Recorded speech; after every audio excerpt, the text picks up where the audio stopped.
My fiancé went on a business trip to another city, and I was the one who made the hotel arrangements for him. The following day, I received a call from the hotel reception.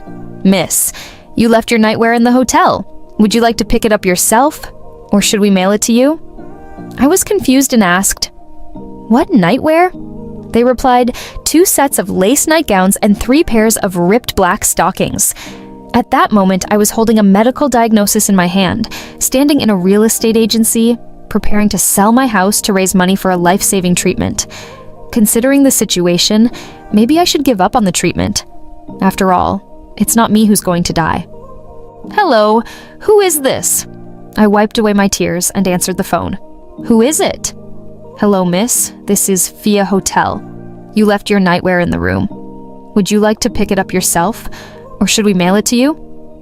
Fia Hotel was the one I booked for Nicholas yesterday before he went on his business trip. But I didn't go with him, so how could there be women's nightwear in his room? "Are you sure there's no mistake? Can you tell me the room number and what kind of nightwear it is?"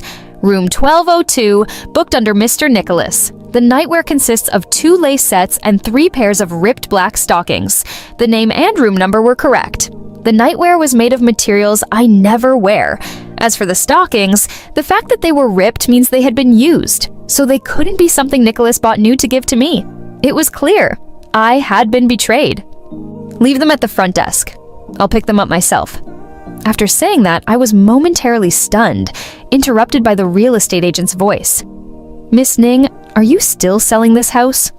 I wiped the ink from my index finger with a tissue and shook my head. This house was a gift from my grandmother for my 18th birthday. A large 200 square meter apartment with a river view, a property I was deeply fond of. Unless absolutely necessary, I would never consider selling it. "Miss Ning, although the market isn't great right now, there are still buyers on our platform willing to pay a high price. I understand that you need this money for life-saving purposes, and I'm willing to help you find the best buyers."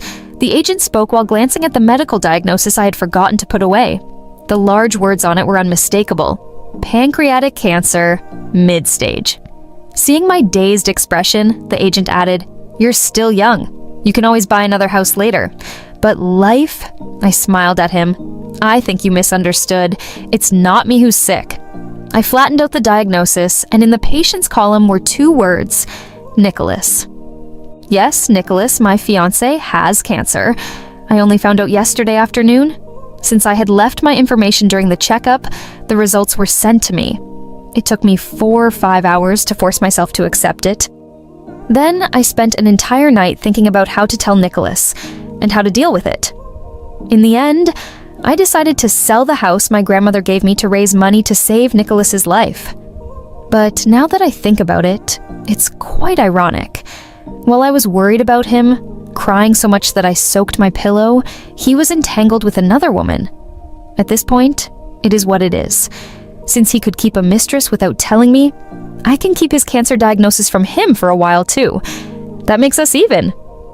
Book a flight and go to the airport. I arrived at the place where Nicholas was on his business trip a little after 6 p.m.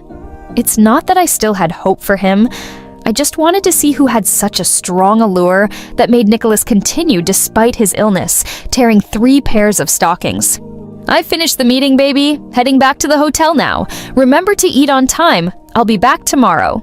Nicholas sent a message with a kiss and a miss you emoji. I replied to him in my usual tone. At that moment, I was already at the hotel entrance, watching Nicholas go in with my own eyes. He was alone, surprisingly. For a brief moment, I felt a sense of relief, thinking perhaps it was all just a misunderstanding. After all, how could a 5-year relationship be betrayed so easily? But just 10 minutes later, Nicholas slapped me in the face with the truth. He came downstairs, clearly having washed his hair and changed into a clean shirt. The girl waiting downstairs eagerly jumped into his arms, even rubbing her face against his chest. Nicholas pushed her away and looked around. He was indeed cautious, but the affectionate look on his face was undeniable. I knew that girl. She was Nicholas's neighbor. Her name was Camilla. I met her when Nicholas first brought me home to meet his parents. Her mother brought her over for dinner, and when she saw me, she was told to call me sister-in-law. Camilla hesitated for a long time, and finally, in a low voice, called me sister. I didn't think much of it, just assuming she was shy on our first meeting. I never imagined that she didn't call me sister-in-law because her relationship with Nicholas was not ordinary. She just didn't want to acknowledge me as her sister-in-law. I followed them, suppressing my nausea and anger. The two were so engrossed in their affection that they didn't even notice if anyone was following them. They had a meal and then headed straight into a private cinema. Before going in, Camilla stood on her tiptoes and whispered something in Nicholas's ear. Then they both shared a knowing smile. Unfortunately, I was too far away to hear what they said. But I knew what they were about to do next. So, after they entered the room, I followed them in. The store was being watched by a young man in his 20s. I gave him some money, and in return, he let me view the surveillance footage. Nicholas and Camilla were sitting on the sofa, slightly tipsy from drinking. Nicholas, were you satisfied last night? Of course. Nicholas pulled Camilla closer, and she began to undress. Under her trench coat, she was wearing a set of lace lingerie. Nicholas's hand caressed her. Mila, it's been so many years, and you've really gotten better at this. Just as they were about to kiss, I dialed Nicholas's number. He flinched in surprise, but didn't dare to hang up. At that moment, Camilla snatched his phone. Too scared to answer? Want to make it more exciting? Before Nicholas could stop her, Camilla answered the call. I saw through the surveillance that he held the phone far away, pretending the signal was bad. Meanwhile, Camilla straddled him, starting to kiss him, unbuttoning his shirt, and undoing his belt. The two of them were glued together, and even with the trench coat covering them, their movements were obvious. Nicholas, what are you doing? For some reason, after the extreme anger, I became very calm. There was no emotion in my voice on the phone. Serena, what are you saying? The signal here is so bad. Though Nicholas tried hard to control it, his voice still carried a slight uncontrollable tremor. Camilla hadn't stopped, seemingly knowing exactly what men like, what they enjoy the most. And after hearing Nicholas talking to me, her actions became even bolder and faster. Then Nicholas started calling my name. Serena, Serena. His voice grew more urgent, and finally, he hung up the phone and threw it away. Both his hands held Camilla tightly in his arms, as if trying to merge into one. Then came a long, satisfied sigh. Disgusting. Wait here, I'll go return Serena's call. Nicholas got up and was about to leave. As I wondered where I should hide, Camilla grabbed him. Don't go. Didn't you say you're already tired of her? Why do you still care so much? My fists clenched involuntarily, but I was also curious about how Nicholas would respond. He sat back down on the sofa. Yes, I am tired of her. She's rich, she's beautiful, and everyone around me says that getting her was a blessing from several lifetimes of good fortune. But do you know, Mila? It's precisely because she's so perfect that I always feel inferior in front of her. But damn it, I'm a man. What man doesn't want the admiration of the woman he loves? He took a sip of his drink after speaking, and Camilla leaned on his shoulder. Come on, you've always been the best student in our area, and now you're successful in your career. No matter what others say, in my heart, Nicholas will always be the best.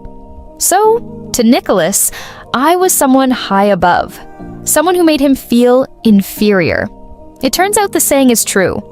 Men love the support of a smart woman, but they also crave the adoration of a woman from humble beginnings.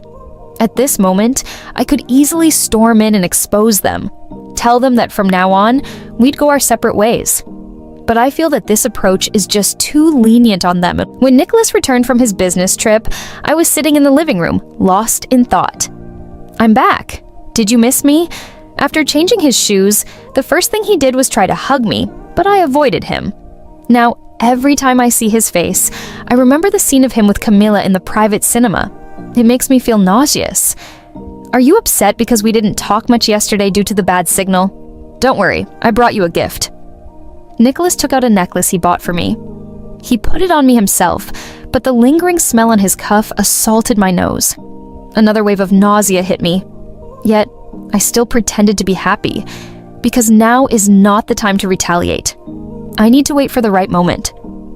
The next moment, Nicholas scratched his head and gave me a smile. Serena, have you been in touch with Roman recently?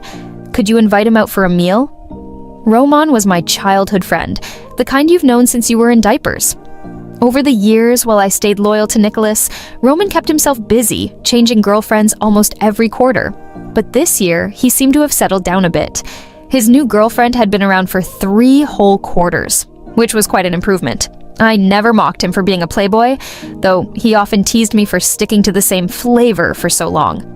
Once he even said that Nicholas and I were like a frog trying to climb up to a swan who willingly accepted it. Nicholas heard that comment, and already disliking Roman, became even more hostile towards him. So for Nicholas to bring up Roman and suggest inviting him to dinner, I was genuinely surprised. Yes, the vice president of the Goo Group, your childhood friend Roman. Nicholas continued, I need to ask him for a favor. So that's what this is about. Tell me. Well, here's the thing. I have a friend from my hometown who just graduated this year. The job market is tough, and she only has an associate degree, so she's had a hard time finding work. But she's very motivated, and her field of study happens to align with the business at Goo Group, so I was hoping my baby could help out and introduce her. Nicholas has always been a bit proud. When I secretly arranged a job for him, he was upset for days, feeling I had hurt his pride. Now he's asking me for help for someone else, which means this person must be very important to him. Who is it? I asked. Camila. My eyes brightened as if I had just spotted prey about to walk right into a trap. Of course. I didn't expect to run into Camila so soon. To thank me for agreeing to introduce her, she suggested taking Nicholas and me out for dinner. At the table sat the 3 of us, Nicholas, Camila, and me. Each of us had our own thoughts, yet we all pretended as if nothing had happened. Serena, thank you so much for agreeing to help. I'd like to propose a toast to you. Camila raised her glass. I looked at this girl, who had just turned 19. She was 10 years younger than Nicholas, and anyone would think they were just a simple pair of siblings from the same village. But the truth was that their relationship was more disgusting than anyone could imagine. I linked my arm with Nicholas's. Nick, I can't drink. What should I do? Nicholas was momentarily stunned, but then smiled and patted my head. It's okay, I'll drink for you. Thank you, Nick. You're the best. Maybe to ease my suspicions, after I said this, Nicholas even leaned in and kissed my cheek.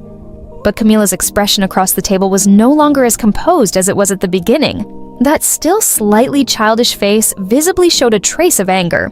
She quickly downed several more glasses. You two seem so close, unlike me, struggling out there all alone. I really hope one day I can have a boyfriend like Nicholas who can openly treat me well. Not like now, hiding like a rat in the gutter, only able to sneak glimpses at other people's happiness.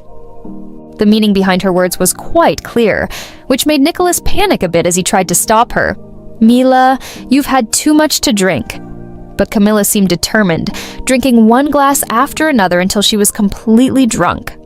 I arranged for someone to take her back to the hotel while I drove Nicholas home. His phone was with me, so when a call came in halfway, I answered it.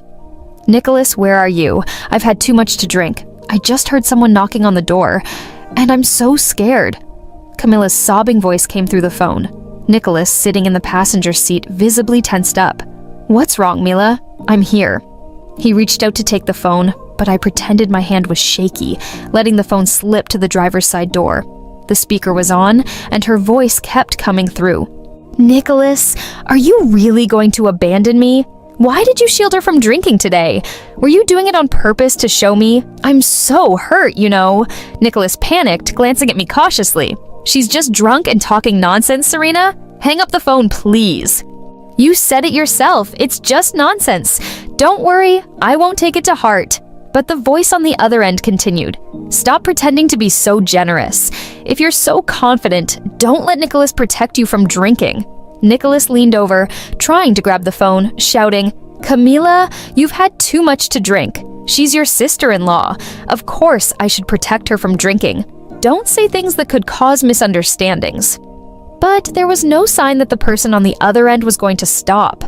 Nicholas's attempts to grab the phone became more frantic, with almost half of his body leaning over to the driver's side.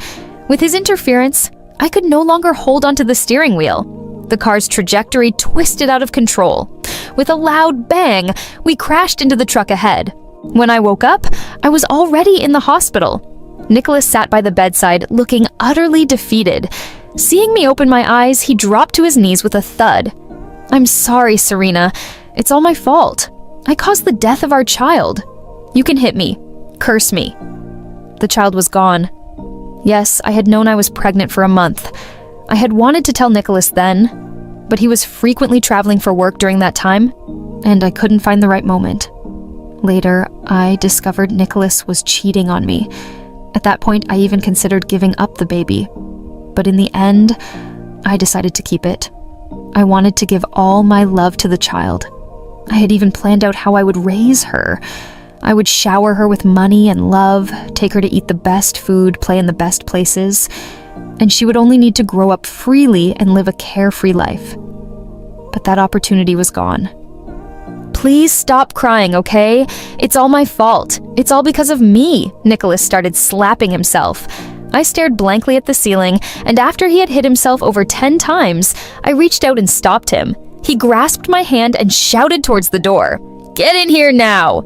Camilla dragged herself in, her head hung low the entire time. "Serena, last night I was drunk, and everything I said was just drunken nonsense. I've been single for so many years, and seeing how in love you two are, it upset me, so I said those things. I'm sorry, but please believe me, Nicholas and I, we're just neighbors who grew up together." Nicholas echoed her. "Serena, please believe me." I looked at the two of them. Lying through their teeth was something they had mastered, and there was no doubt that they were responsible for the death of my child, but I still smiled faintly. "I never doubted you." Hearing this, the two of them sighed in relief, and Nicholas quickly asked, "Then Mila, can she still work at Roman's company?" "Of course." I fell into a deep sleep, and I had a dream.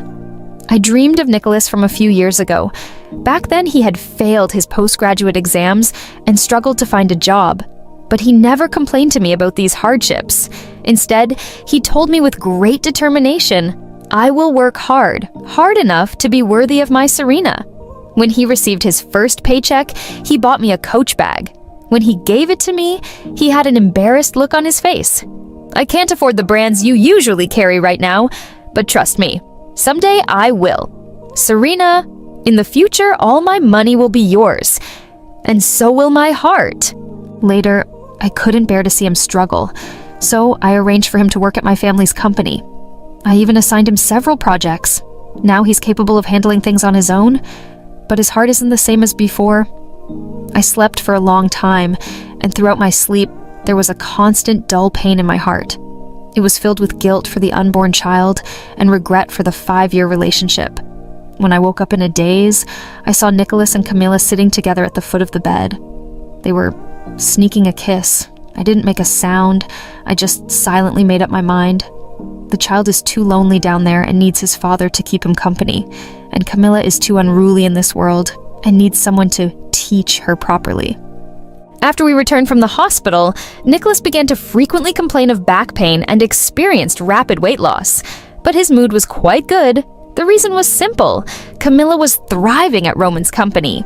Perhaps because I had helped her a lot in that regard, Nicholas started to take extra care of me. He made chicken soup for me every day, washed and dried my hair. He prepared all 3 meals and served them at the table. He even pulled me close and reminisced about the early days of our relationship. Sometimes I would have a moment of illusion, as if we had returned to the beginning, as if there had never been a third person between us, as if we had never lost a child because of him. But I knew there was no going back. Roman, who had always been at odds with Nicholas, started calling him frequently. He wanted to discuss Camilla. At first, he asked about her personality and social skills. Then he inquired about her preferences, birthday, and family background. And then he told Nicholas, "I'm quite impressed with Camilla. I'm thinking of promoting her to be my personal assistant." After hanging up the phone, Nicholas was visibly distracted, forcing a smile on his face. "Serena, your childhood friend isn't interested in Mila, is he?" "Are you jealous?" "No, not at all," Nicholas vehemently denied it. "I just think since Mila is from my hometown, if she's looking for someone, I should definitely keep an eye on things for her." "If you're so concerned, why not just be her boyfriend yourself?" "Serena, I've told you there's nothing between us. Do you really need to say something like that?" Do you think just because you lost a child, I have to spoil you forever? Nicholas finally couldn't keep up the pretense. Ever since I was discharged from the hospital, I had used the excuse of poor health to keep him at home. At first, he took good care of me. But as the days passed without seeing Camilla, and now with the prospect of Roman taking her away, he couldn't sit still any longer. Forget it. I haven't been feeling well lately, so I'll head to the hospital. Nicholas stormed out of the house. I drove after him as he left. I realized he didn't go to the hospital. Instead, he took a turn and went to see Camilla. They entered a private room at a restaurant. I sat in the room next door, and soon after, I heard them arguing. Are you getting involved with that Roman? Do you even know his background? Do you think you can climb that high? So what? You're allowed to climb up the social ladder, but I'm not? You haven't even seen me for over a month. How am I supposed to know if you still want me? Serena is already suspicious. If she finds out, who knows if you'll even be able to keep your job? Hearing Nicholas say this, Camilla's attitude softened. All right, I know you're just looking out for me. Don't worry, there's nothing between Roman and me. But you, don't you dare sleep with that old woman, understand? I'm not that desperate, she just lost a child. I find it disgusting. My fists clenched involuntarily. I had been patient for so long, and now it was time to bring out the gift I had prepared for both of them. At the end of the month, it was Nicholas's birthday. As was customary, his parents would come to the city to have dinner with him. But this year, in addition to his parents, a few other people from his hometown were coming. Apparently, they had heard that Nicholas had helped Camilla get a job, so they wanted to ask for his help too. So I suggested that we throw a birthday party at the best hotel in the city. Nicholas thought this was my way of making amends after our last argument and was quite pleased with the idea. On the day of the party, many people showed up. Nicholas and Camilla's parents were seated, listening to the flattering words from their fellow villagers, smiling from ear to ear. Nicholas is such a good kid, never forgets his roots. He's made something of himself and still helps the younger ones from his hometown find jobs. He's always been responsible since he was young. Serena, you're lucky to marry such a capable man. But what about Mila? Nicholas helped her first. No wonder this girl has always followed Nicholas around, saying she'd marry him when she grew up. Nicholas leaned over and whispered to me not to take it seriously. Then he turned and exchanged a flirty smile with Camilla. How ridiculous. A dirty cucumber. Who would want it? Halfway through the banquet, Roman arrived. Dressed in a sharp suit with his naturally handsome features, he drew everyone's attention. Mr. Gu, what brings you here? Camilla, who had been exchanging glances with Nicholas, quickly stood up to greet him. She even pulled out the chair next to her, inviting Roman to sit beside her. She served him food and poured him wine, overly attentive. Seeing Camilla and Roman's close behavior, the people around couldn't help but tease. Mila, is this your boss? He's got the presence of a movie star. Yes, Mr. Gu. You're still single, right? Mila, you should make an effort. You know, they do look good together. Roman just smiled, but Camilla, blushing, served him another dish. As she did, she leaned in close to Roman. I glanced at Nicholas, whose dissatisfaction was nearly visible, but he couldn't afford to show it, so he had to suppress it. After a brief round of small talk, Roman turned the attention to me. Serena, today is Nicholas's birthday, and I heard you've prepared a special gift for him. Why don't you show it to everyone? All eyes turned to me. I took the box from the waiter, but didn't open it right away. Instead, I put on the white gloves I had prepared. Wow, she's even putting on gloves to open it. It must be something really valuable. Maybe a gemstone? There was a murmur of excitement in the crowd, and Nicholas smiled sheepishly. Baby, having this party already makes me happy. There's no need to give me such an expensive gift. Camilla squeezed in. Serena, it's not about how expensive the gift is. It's the thought that counts. I smiled slightly. Of course it's thoughtful, because this gift is something you and I prepared together. Me? Amidst Camilla and everyone's confusion, I slowly opened the box. Everyone leaned in curiously to see. Then they watched as I pulled out a pair of ripped black stockings from the box. One pair, then another. A total of 3 pairs and 2 sets of lace lingerie. Serena! Serena! Nicholas and Camilla spoke at the same time, their previously smug expressions now replaced with flushed faces. Some who didn't understand the situation whispered to me, "Serena, maybe you should give these things in private. There's nothing wrong with it because..." I turned to Nicholas and Camilla. These are things the two of them used together. The room erupted into chaos, and Nicholas grabbed my wrist. "Serena, let's talk about this later, okay? Please." He spoke in a low voice, but his grip tightened, a silent threat. At that moment, Roman stepped forward and pulled Nicholas away. "Did you really think you and Serena could still go back to how things were?" He looked at me, then at the box. "Hurry up! We've got people waiting to go for a late-night snack." I smiled knowingly, grabbed a stack of photos from the bottom of the box, and tossed them into the air. Photos of Nicholas and Camilla kissing, holding each other in the private cinema, and their filthy chat logs fluttered down like snowflakes in the banquet hall. Everyone scrambled to pick them up, but the dignity and shame of those two could never be retrieved. How shameless! We thought Nicholas was such a good guy, but it turns out they were having an affair. What a disgrace! They're an embarrassment to our village. We should never have come today. It's so unlucky.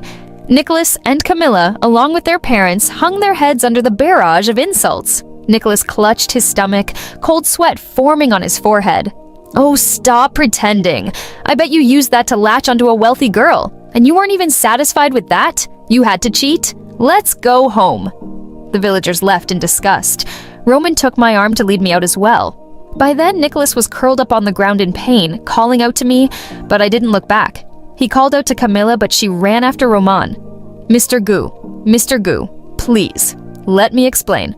Roman turned, extending his hand to keep her at a distance. "Camilla, didn't you just ask me why I came? Well, now I'll tell you. I'm here to fire you. Don't bother coming to work tomorrow." With that, Roman led me away. Behind us, Nicholas's wails and the sound of their parents arguing echoed. One side blamed the girl for being indecent, seducing their son, and ruining his future. The other blamed the boy for being useless, trying to be a gold digger, and still messing around with other women. It was all rather embarrassing. But luckily it had nothing to do with me anymore. Roman's car was parked right outside. I got in and sat in the back, and a cold beer was handed to me from the passenger seat.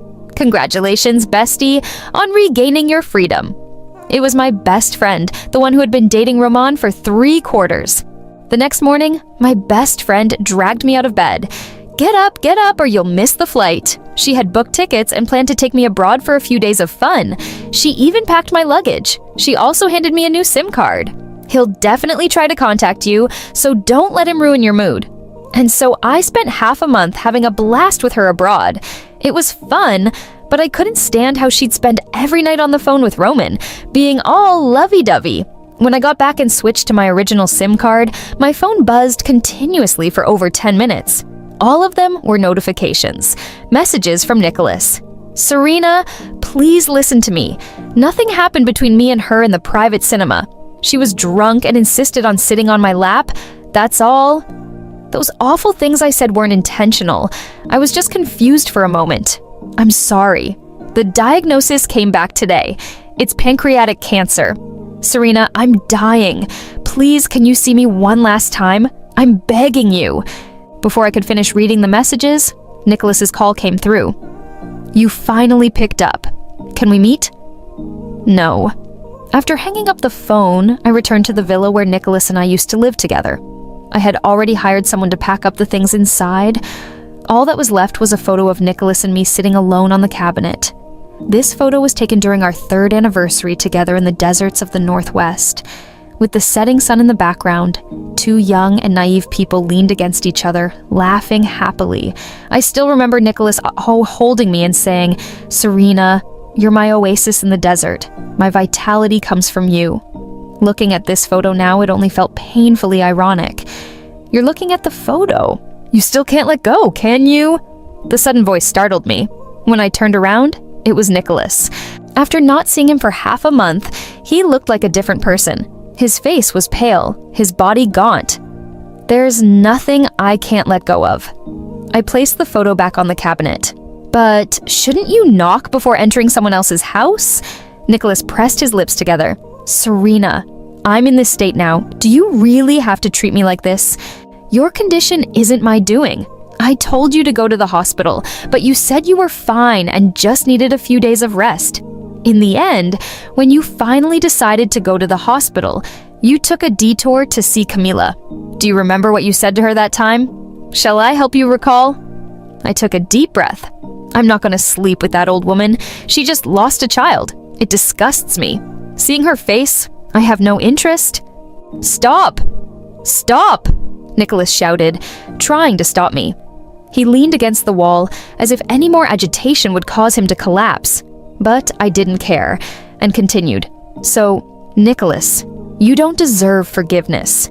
You should go find Camila, shouldn't you? After all, I've stepped aside and given my blessing to your true love. Nicholas's dazed expression was tinged with irony. He wanted to keep begging me for another chance. Fortunately, his parents arrived and took him back to the hospital. Before leaving, he took the photo from the cabinet. Nicholas's messages still came every day. I didn't block him, but I also didn't reply. Now I'm busy every day, taking back control of the company affairs that I had previously entrusted to Nicholas. One night, a little after 10 p.m., I left the office feeling hungry. I decided to go to a small tavern I hadn't visited in a long time for a bite to eat, and I let my driver go home. After eating, as I walked out, I had the distinct feeling that someone was following me. And sure enough, as I reached the mouth of an alley, someone lunged at me from behind. Luckily, I was quick and managed to dodge and grab the person's arm. Looking closer, I realized it was Camila. Serena, you wretched woman! You've ruined Nicholas's and my future. Now I'm branded as a homewrecker and Nicholas is dying in the hospital while you're living the high life. Why? She was almost screaming. I looked at her calmly. Why? Because I have a clear conscience, unlike the two of you who are disgusting. Spare me the morality speech. Your principals won't put food on the table. Serena, give me $500,000 as compensation, or today I'll drag you down with me. I've got nothing to lose, but you're a rich girl. If you die, it's you who loses. Camila pulled out a knife, the blade glinting under the streetlights. Just as she was about to attack, someone rushed in and grabbed her. When I first noticed someone following me, I had messaged my best friend. Thankfully, she arrived just in time. Camila was detained.